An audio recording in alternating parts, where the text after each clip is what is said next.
had someone comment on my Facebook and tell me that I should do a makeup routine. Okay. This is all I know how to do. I'm not really a makeup person. I don't buy a ton of makeup.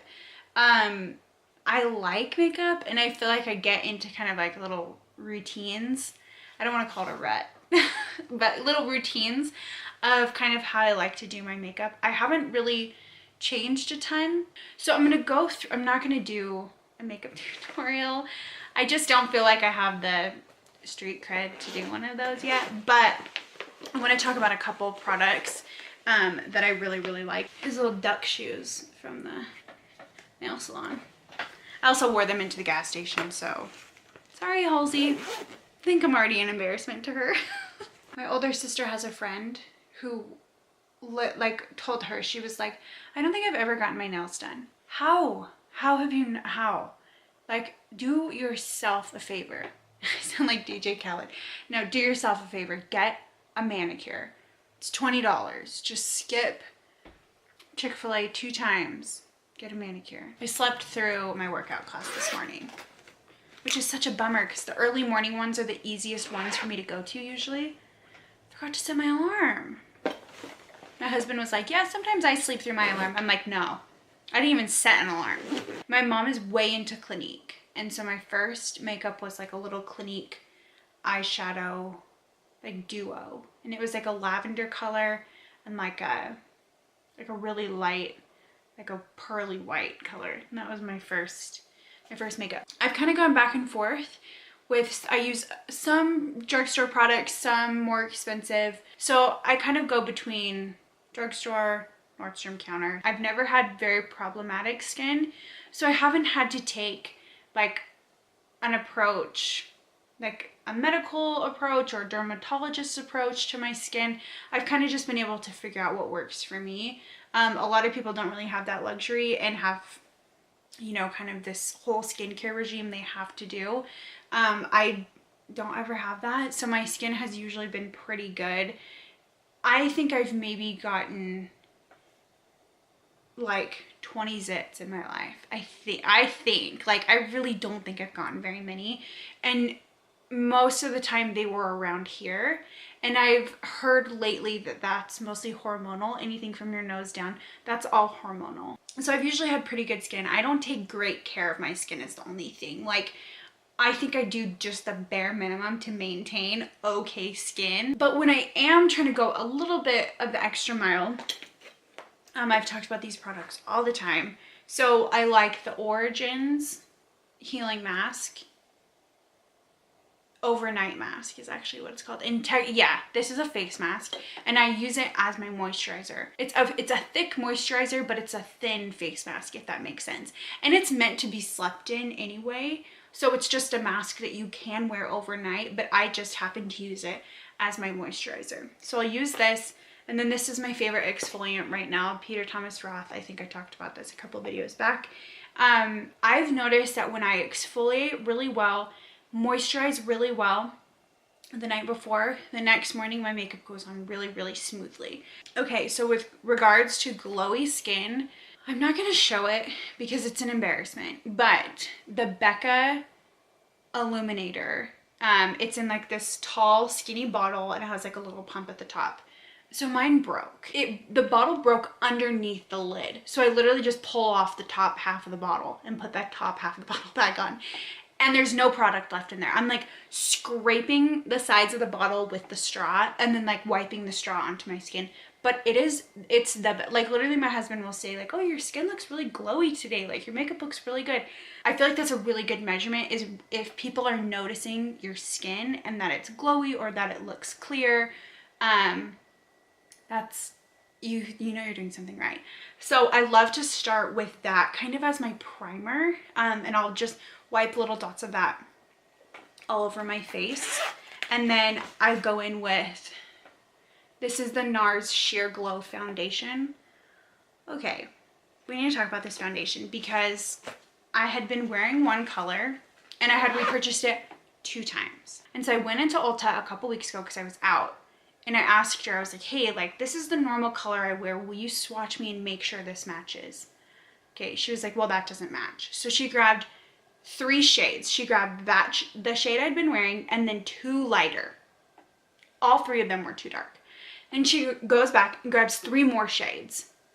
It ended up being the lightest one. So I literally went like 6 shades lighter than the color I had been wearing. But that's just, I think that's another thing that's extremely important.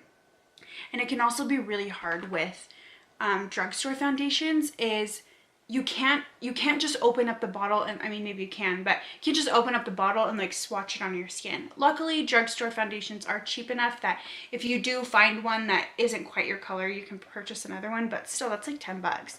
But when I'm paying NARS price for foundation, I want it to match and look great. And now that my foundation matches my skin so much better, and I did just have a baby, it's also winter, I'm not using tanning beds anymore, right, Mom? I feel like my skin tone maybe has changed a little bit. So, the NARS foundation. NARS foundation has been my favorite. I think I've probably worn it for the past 3-ish years on and off. Another thing I suggest is, so this is the Jane Iredale Hydration Spray. I learned recently to use this between each step of your makeup. So I use it right before I put on my foundation, do my concealer, spray it on. Then I'll do like my bronzer, I'll do my brows, I'll do my blush, spray it on. And it's nice to just have that really good hydration just between each step of your makeup. I feel like it makes my skin look really dewy.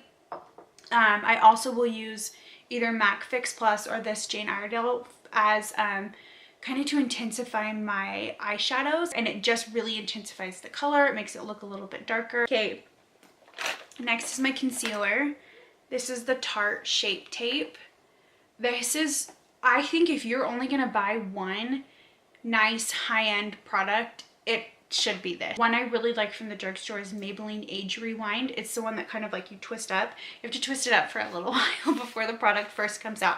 I really have liked that one. I like how it applies really well. Like I said, I've never really had problematic skin, so I don't really have blemishes or things I'm trying to cover up, but I'm definitely using my concealer as a brightener for my skin. The Shape Tape has really good coverage. It goes on, I would say you need less than you think you do, but it's really thick. It goes on really smoothly on your skin. And like I said, paired with a hydrating facial mist, it'll just last all day. It'll really brighten up your face. Even on days I'm not really wearing makeup, even though I am, I'll definitely put this on. I highly, highly recommend this one. I first bought this when I was taking my engagement photos, and I just really wanted a really nice airbrushed look. This is what they recommended. Okay, so for brows, I am in the camp that it doesn't have to be a high-end product, but you get what you pay for. One thing I've noticed is a lot of drugstore brow products tend to be a little more on the warm side, whereas most people's brows are a little more on the ashy, like cool tone side, and so you can find those tones a little bit easier in high-end products. However, I do use my brow pencil every single day. The Anastasia Brow Wiz is by far my favorite, but it's like $20 and I'm using it so much, I just didn't want to keep repurchasing it. So I found one that I really like from the drugstore that's only $6 or $7. Anyway, the only thing is it doesn't last quite as long as the Anastasia one. But since it's a little bit cheaper, I feel okay repurchasing it, even that might be kind of counterintuitive. So this is the Maybelline Brow Define and Fill. So Maybelline has some really good browns. I like their medium brown. That's what I'm wearing right now. I'm not a huge brow person. I don't know a ton about brows. I don't really touch my brows very often. They're not microbladed or anything. I don't do a ton of shaping. I like to just use one product. What I like about this is, I don't know if you can really see that. It's not too thin that you're gonna just get like thin little lines, but it also isn't too thick that you're just gonna get like caterpillar brows right away. So it's kind of in the middle where like it is a little bit more time intensive, but it's also really forgiving. Like you're not gonna draw something and be like, oh, what did I do? Next, I have really been liking the NYX matte bronzer. This one is, I believe, it's in deep. So this is kind of what it looks like. I guess it doesn't really matter what it looks like. But with that, I'll kind of do a little bit of a contour. I kind of like it more on the backs of my cheeks and kind of in the hollow of my cheek, if that makes sense. I was watching a makeup tutorial a few months ago, and they were saying if you put your product just a tiny bit higher, it'll really like elevate your face and make everything look a little bit higher, your cheekbones higher. And then I always go in with a blush. I have a few different ones that I really like. I try to stay more like terracotta kind of tones. Sometimes I'll do something a little more mauve. Sometimes I'll do something with a little bit more pink. Just a couple more things with my eyes. I almost always wear lashes and eyeliner. I don't always wear eyeshadow. I like the Maybelline Line Stiletto eyeliner. This is just a liquid liner that I can just get from Ulta or the grocery store or whatever. And then I'll just do a thin line of that, and then I'll go in with my false eyelashes. Okay, applying eyelashes is probably a whole other video. But I always like to wear just a strip lash. I kind of have mixed feelings on eyelash extensions, which I'll also talk about in another video. But for me, it just works really well. I buy the Ardell lashes. I can get them from Walmart or Sally's for about $4 a pair. And they'll last a couple of weeks if you just take really good care of them. So just about every day I will have liner and lashes on. I think eyeshadow is the area where I don't feel like I'm great at it, so I don't love it. Like I feel like once I get really good at a product or applying something or something I really like, then I just am obsessed with it. But I feel like with eyes, I'm not quite there yet, and so I kind of don't really care about eyeshadow as much. And then like my makeup routine will kind of vary from day to day, just depending on what I'm doing, how much time I have, stuff like that.